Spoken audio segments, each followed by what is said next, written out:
Welcome back, everybody. This is BNSF RailNet making a layout update for the North Metro Model Railroad Club. It's just a few weeks before the actual flea market here, so I'll give you a quick walk around as far as some more of the prep work that has been done for that open house.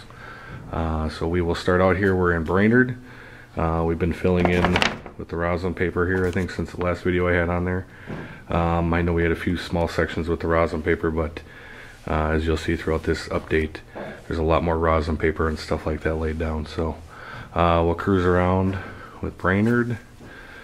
We're also in the process of putting guardrails in for the hidden track, so nothing takes that plummet to the concrete. We've had a few victims, but it hasn't been as bad as we thought. So good track work, I guess. So coming over here, the Brainerd paper mill's been getting kind of filled in here, and last two switches were built, and then just the tracks need to be laid for the Brainerd paper mill.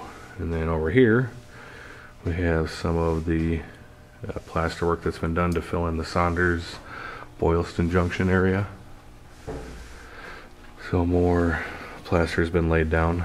I don't know if we'll get to as far as we had hoped with the coloring and stuff like that down here, but it gives you a really good idea of what we're going for. And like I've said before, you put another anywhere from 7 to 10 inches of tree on top of those ridge lines, and it brings up your view blocks pretty darn high.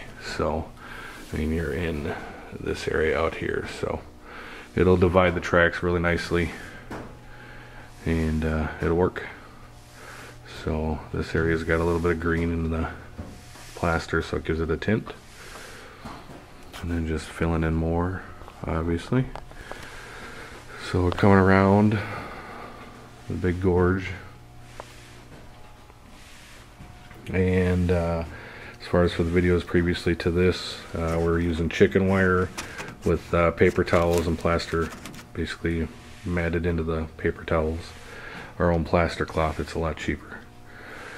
So over here, this is a newer addition too. This is basically the framework for the quarry that will be here. So all these taconite cars are basically in the quarry tracks. So this will all be basically down to the floor. So kind of a neat little scene that'll be built. And then back to the junction. Now we're going to cruise down to Coon Creek, and now we'll start seeing a lot more of the rosin paper in. So rosin papers down here. This will be kind of the Fridley, Coon Rapids, Minnesota area. Some paper or cardboard mock-ups, wafer board, I think that stuff is. And then that spur will end right back in here, so all the cars will fit inside that building.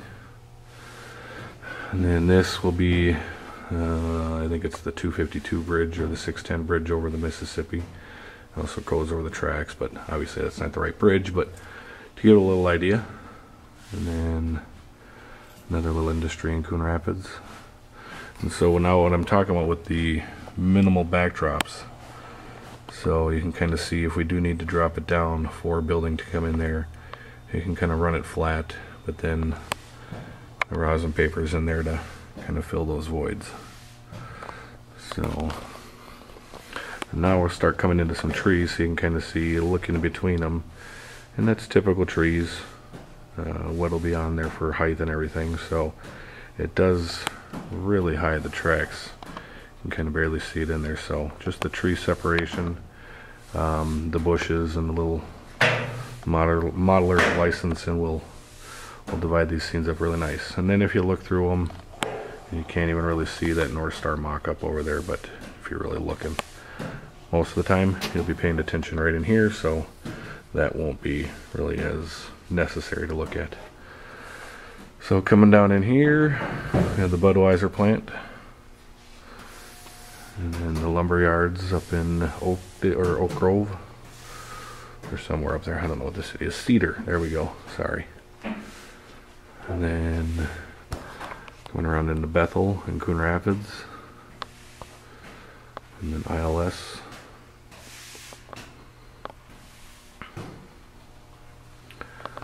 And then this is one of our fictitious little industries we put in here, but a little cement plant on the back for now. And these buildings are just buildings that we'll either take apart, or if they do fit, we'll probably put a little more to them, but just buildings we've had as far as either donated or just kits that guys aren't using anymore. So this is the Anoka scrap. And the nice thing about the rosin paper is it fills in everything, kind of a neat little feel, and you get a little more sense of what the layout's going to be. So you got your ridge line back here, and then coming up into Big Lake on the upper level, and going hidden into Cambridge on the lower. You got your North Star terminal.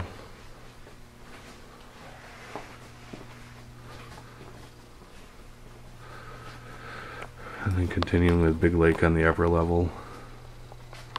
And then on the lower level here is Cambridge. Some of the buildings in there to kind of give a little mock idea.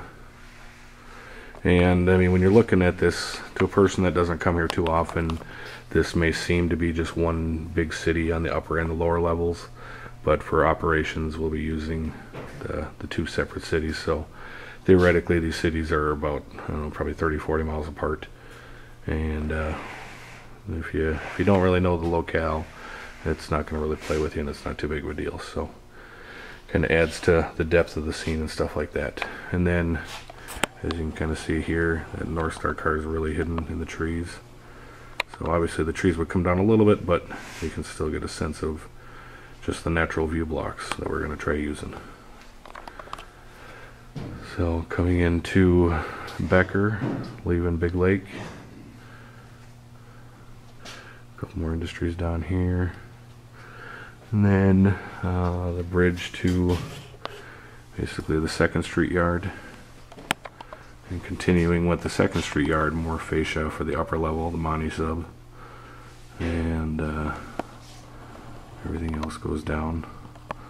We do have all the UP5s wired in, so everything is live. It's got its own power, so the battery and the juice sucking 402, the 402D controllers from Digitrax can actually plug in without sucking all the power out of everything. So Becker, nothing's really changed except for the lead tracks coming in, all filled in. And then kind of stopping here at St. Cloud for the rosin paper, but that will continue. And you got your backdrop on the backside. And then with that protective guarding too, you can kind of see in there, just basically, like I said, to reiterate, making sure that the stuff doesn't fall off. So we trust our track work, but you never know. It's either the engine or the car that'll pick it, and it's not good for the rest of the train. So got the track cleaning car out here. We got the pads underneath here, so that'll drag behind the cleaning car. And then another last switch built for St. Cloud. And then coming into the big gorge here with the wooden trestle bridge, which has been removed right now, but working on the plaster rock work, so it's hardening up, just getting a little stiffer. And then once we do get closer to the actual flea market, we'll have the bridge reinstalled and should be all good to go.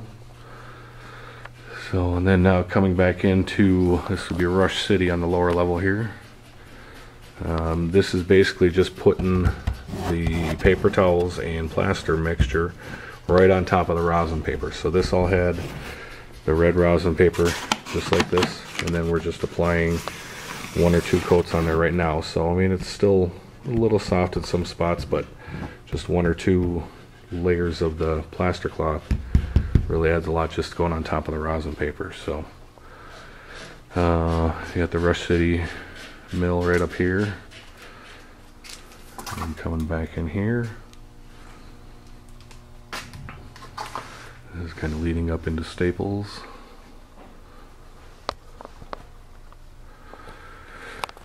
And then Staples kind of getting filled in here with some rosin paper.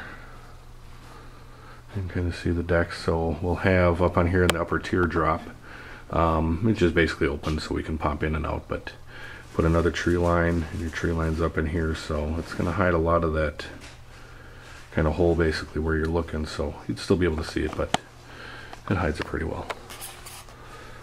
So coming into here, east end of Staples, nothing on the yard has really changed. And then the lower staging, we haven't really done anything with it as well. So it's all been hooked up, so it's live for the switches and everything. So we got our quick temporary yard schematic of what switch numbers to throw. And then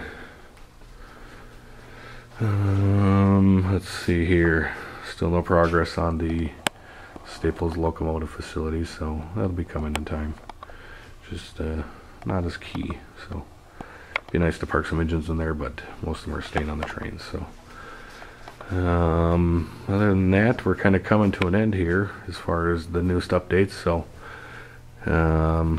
finishing out the west end of Staples and then coming full circle back to Brainerd. So with that, I'll get another video up just before we actually do have the open house, and should be probably about another 2 weeks away. So we'll kind of see where we get from the 2 weeks from now on this video to where we will be just before the open house. So again, if you're in the local Twin Cities area, or if you're near us, swing on by. It's on November 2nd. It starts, I want to say, like 9 o'clock. And come go for some good deals at the flea market, and stop by and check out the layout as well. So until a couple weeks from now, when we have that hopefully more revised product for the flea market and open house, we will see you guys soon. Thanks for watching. Bye-bye.